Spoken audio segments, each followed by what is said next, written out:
I'm sure not a good writer, but I want to share my story with you. My earliest passion was music in general, and piano in particular. I took lessons with a piano teacher in West Haven, Connecticut. I was 9 when I started. He quit teaching me after 2 years. I wanted to play Night Train. He wanted Sound of Music. Our dispute ended with him leaving for good. Public school did not want to walk in 2 months into the school year after my failed Broadway show career. Yes, I was on Broadway in The Happy Time, a show starring Robert Goulet. I was a chorus line kid. After 2 months of rehearsal, I was fired. I guess my dancing wasn't even close to being good, and my voice changed too. Dear Dad was there and helped me through that time by acting super disgusted with me, blaming it all on me. I was devastated, I suppose, but I knew Broadway wasn't in my future.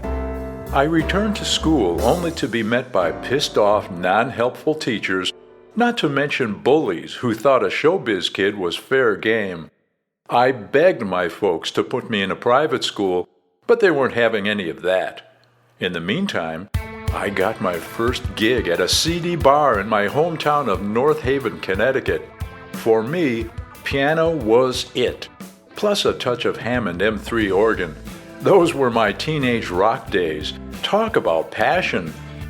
I just loved the great blues piano players, and love of jazz soon followed. Of course, my parents still wanted me on Broadway. Not much had changed, I'm sorry to say. Nah, bye-bye, was my response. New Orleans blues piano had me hooked, with dreams of performing on Bourbon Street. But first, I ran away to San Francisco. There I was, 15 years old, in San Fran and learning how to be street smart and street quick. Yeah, I still remember and love that time of life, but it wasn't long before I returned to a weepy mother and a silent father, rare, trying yet again to live with my parents and have a real home. Mostly it worked out, or at least as well as could be expected. I returned to North Haven High School in 1971, by then an aspiring jazz piano player. I was shocked when a first-year teacher from Buffalo, New York, named Jeff Resnick, was hired to teach music at the high school. He had this crazy idea to actually teach jazz music instead of concert band. Heresy, revolution. He quickly rounded up a bunch of musicians from the school and formed the Jazz Workshop. What shocked me the most was that the school administrators allowed him to do that, at least for a while anyway, until they tried to get rid of him, fearing the unavoidable sex, drugs, and rock and roll lifestyle. Thankfully, they failed. Jeff attracted different types of musicians, all very fine people with great talent. Man, we sure had a lot of stories to tell in 1971 to 1972, but Professor Jeff already wrote a book about that year. We put on an LP record album together, funded by a semi-crazy local businessman.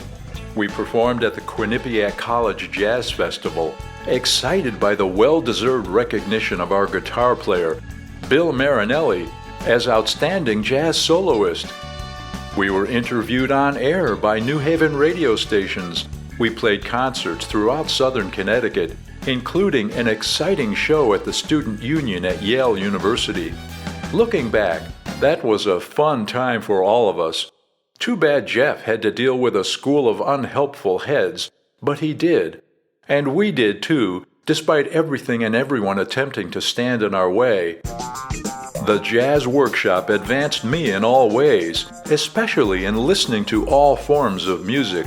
So many thanks to Jeff for getting this sometimes teen drunkard on the way to a life of playing the music that he loved. Steve Allen helped, as did Jack Dupree and Dr. John too. For me, the journey after high school has been piano bars and nightclubs, starting in New Orleans at age 18. Yes, I made it to Bourbon Street after all, even if it was at another seedy dive. I was playing basic blues well enough to get gigs without much trouble. Now, 64 years old, I've played all over the world. Some great shows and some god-awful ones, like November 1991 in Norway. Today, cruise ships are the only full-time gigs left in the piano bar world. My final years in the biz are upon me. I'm completing my 4th year on a paddle wheel cruise boat churning out of Oregon. Yes, a real piano gig, no artificial electronics allowed. Frankly, I'm glad that retirement is near. Today's audiences are tethered to smartphones more than live music. Matrix in reverse. One more year to go, then a place with a window and a Jack Russell Terrier. I tried the mating thing, but I guess I just prefer the solo life. No different than my music. Don't worry though, I'll still play gigs, just not 7 days a week as I do now on the American Empress. Okay, that's all I got, folks. All the best, Jeff, my guide through teen turbulence. And to all the fine musicians and comrades of the Jazz Workshop, thanks for allowing me there. Yours always, Frank Chase, or the alter ego, F. Zoar. P.S. A quick note on Zoar. I came up with that name because of a religious cult that chained themselves in caves and cut their tongues so as never to speak again. Maybe this was considered a way to stop the constant arguments with parents? So I became a member of my Separatist Society of Zoar. No, not a religious nutcase, just more whiskey and piano and fewer words. Thank goodness I cut way down on the whiskey though, which is why I'm still alive to play the piano 47 years later.